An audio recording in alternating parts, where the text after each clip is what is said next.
Exercises, games, and activities is what you can expect from PE at home, and it starts right now.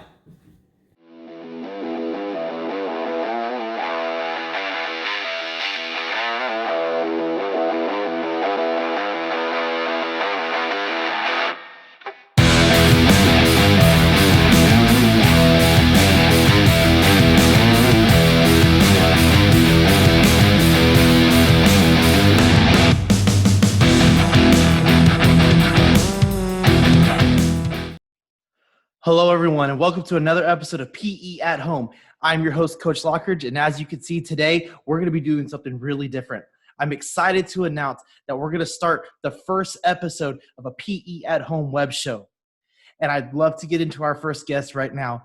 Dr. Jennifer Ahrens is a clinical associate professor of exercise sports science at Texas State University. With a strong passion for teaching and learning, Dr. Ahrens has participated in numerous research studies that include working with pre-service educators in the areas of physical education, motor learning, and motor development. She's a former professor of mine, and frankly, the reason why I decided to become a PE coach in the first place. I hope you really enjoy this first episode of PE at Home web show edition with Dr. Jennifer Ahrens. Hello, Dr. Ahrens. How are you doing today? Doing well, thank you. Thanks for having me. So this is actually going to be our first live interview that we're going to have in our classroom. So thank you for being here.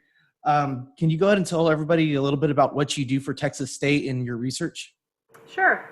So I am a clinical associate professor at Texas State, and I teach pre-service educators in the classroom, and I also have research at Bonham Pre-K, part of the San Marcos ISD school system.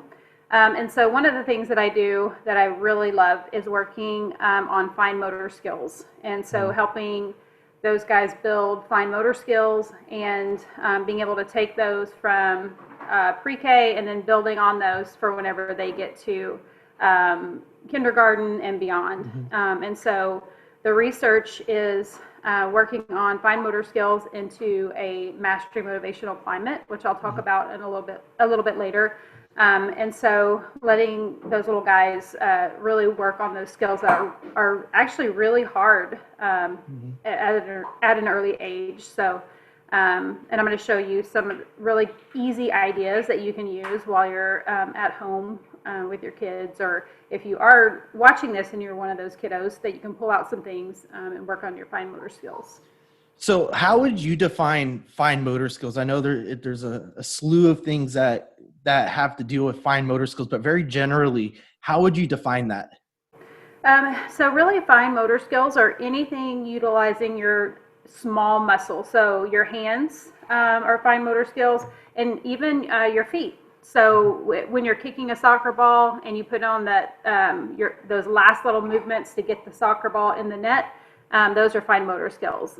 Throwing utilizes fine motor skills. So a lot of people just think that it's typing or writing or things like that, but it's really it's at the end of your big muscle movements as well. So shooting a basketball, whenever you have to put the fine movement on getting the ball in the net, that's a fine motor skill. So it's all really important to get these skills early and build on them as you grow.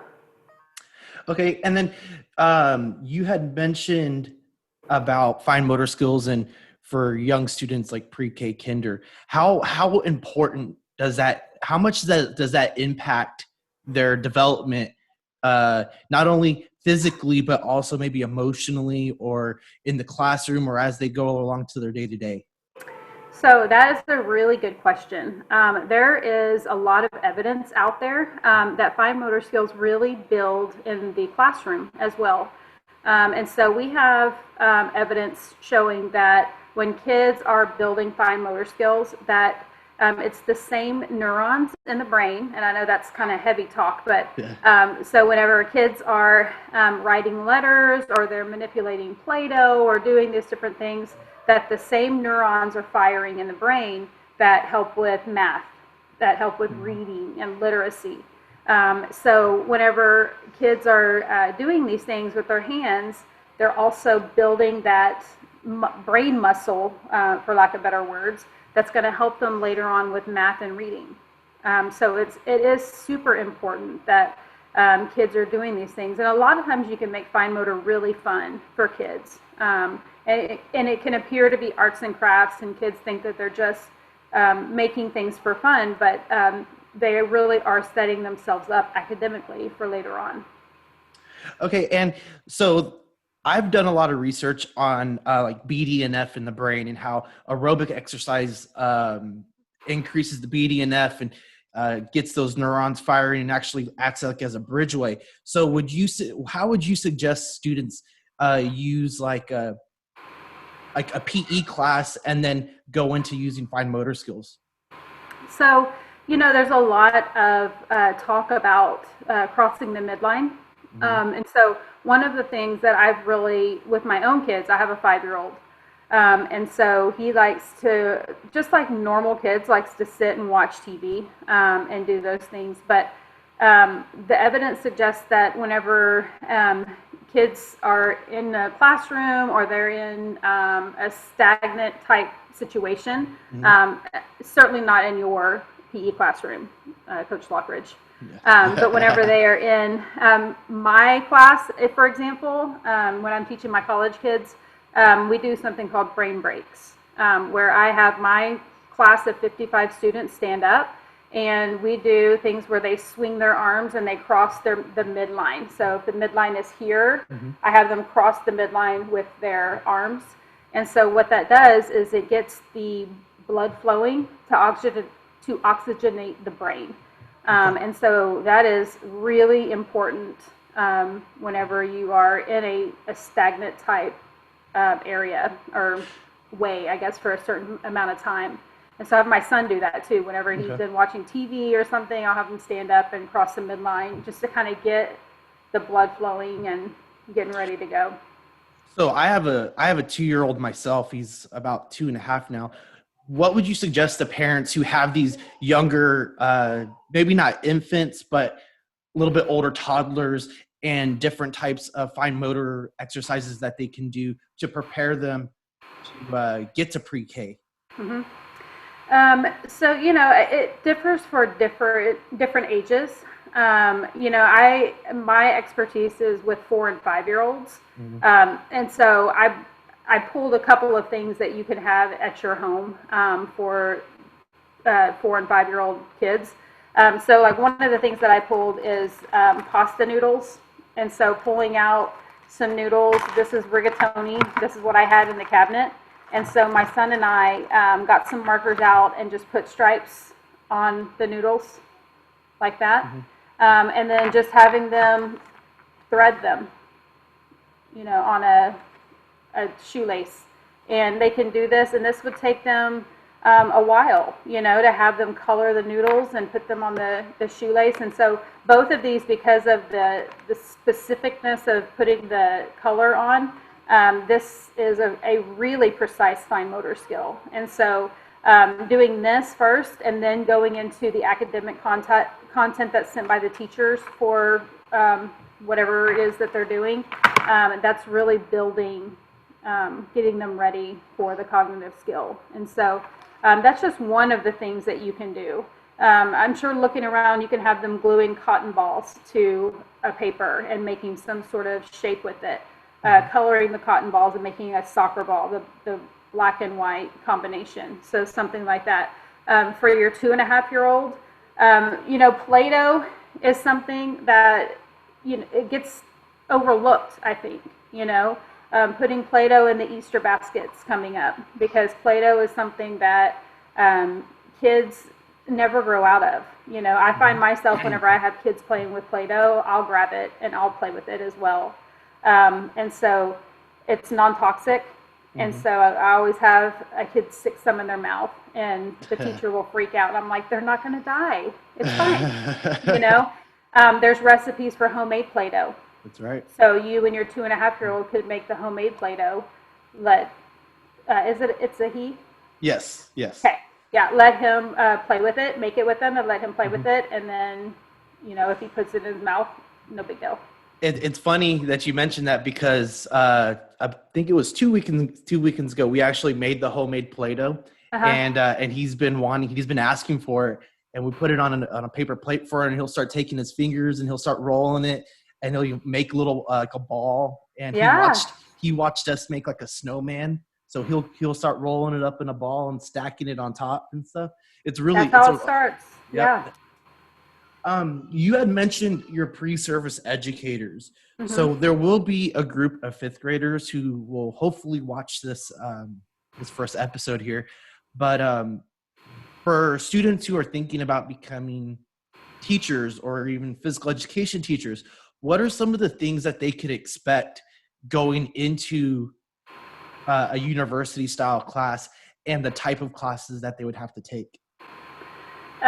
So as far as I know, if they were to come to Texas State, we try to, in our PEAT program is what that's called, physical education, teacher education.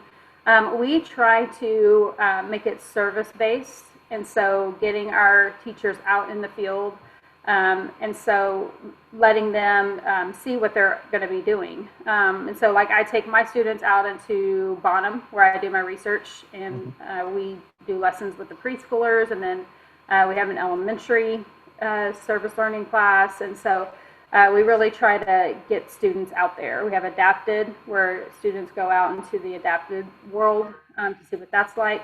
And so we really try to get them ready before student teaching. So I think we have a unique program at Texas State for that reason.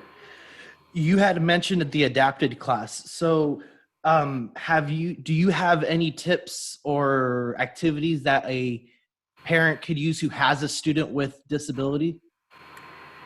Yeah, that's not really my expert area, Mm-hmm. but certainly I think in many cases the parent is the expert on that, because they'll know what their student or what their child can handle as Mm-hmm. far as that goes.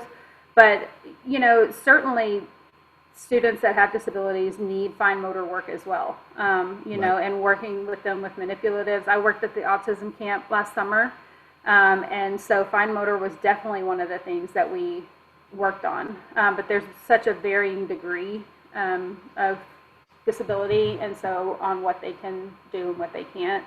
Mm-hmm. Um, so with COVID-19 and us practicing our social distancing, do you have any other advice to parents as far as maybe exercises or other types of activities that they can do to improve fine motor or just to get out there, get healthy, Mhm. anything like that? Yeah, so my son, he has asthma pretty aggressively, and so I've been really keeping him away. So yesterday he had popcorn words is what they're working on, and so I made a hopscotch in the house, and so I got brightly colored paper, put the words on the hopscotch, and made it down the hall, and so taped them on the floor, and so he had to. I wrote the words first, he wrote them underneath, and then doing hopscotch, he had to say the words as he was doing the hopscotch.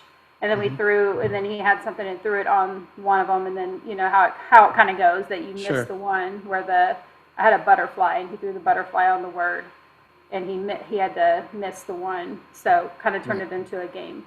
So just doing things like that, trying to be creative. I know there's a lot of gyms and things that are putting workouts online for Mm-hmm. different ages of kids. My daughter, she's a gym cheerleader, and so with her gym, they're doing workouts every day at 3 o'clock.